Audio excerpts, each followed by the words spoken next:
Rachelle, of course, we're all watching this because of what happened overnight at the Bank of Japan.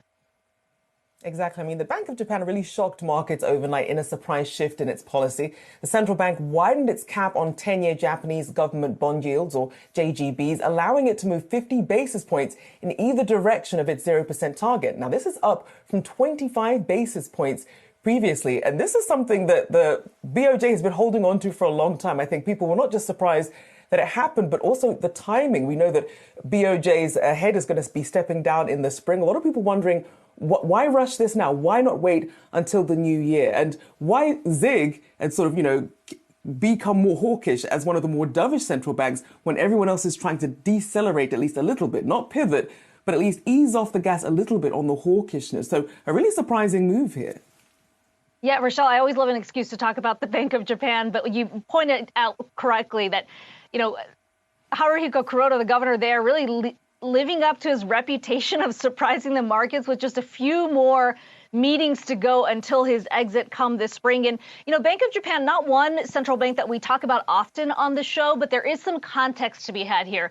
To your point, it has been among the most major central banks, the most dovish, partly because Japan has really struggled to get persistent inflation above 2%. And they've had this yield curve control policy in place since 2016, essentially anchoring the 10-year JGB to zero.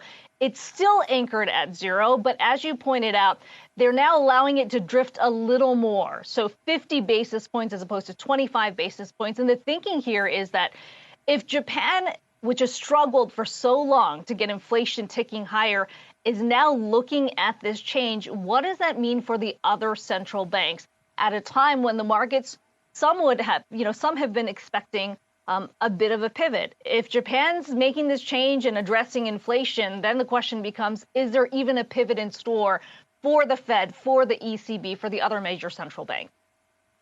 Exactly. I mean, we did see Kuroda try and sort of temper some of this down, saying, look, this is not a rate hike, but I want to have you look at this tweet from strategist Jim Bianco. He tweeted, if Japan, meaning given the dovish context, is now hiking to changing policy now because of inflation, remind me why the Fed will be pivoting any time in 2023. The answer is they will not. You can forget a pivot. So obviously a very strong reaction here. People wondering, what does this actually mean then? Can we really expect some of the enthusiasm that we see in the US markets? Are they just becoming a little bit too complacent, really still jumping the gun? Because as we know, Fed Chair Powell still hawkish, obviously still tempering things with a slowdown with the 50 basis point hike, but still not taking his foot off the gas anytime soon.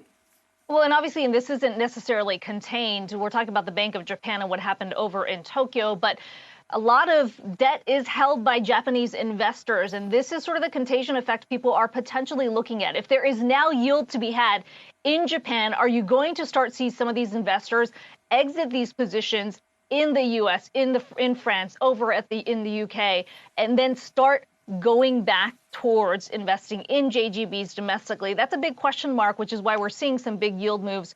Not just, within JGBs, but treasuries as well as other bonds as well. It's going to be interesting to watch how this all plays out. But to your point, Rachelle, some would argue this isn't all about a tightening yet. There's a bit of a mixed message going on.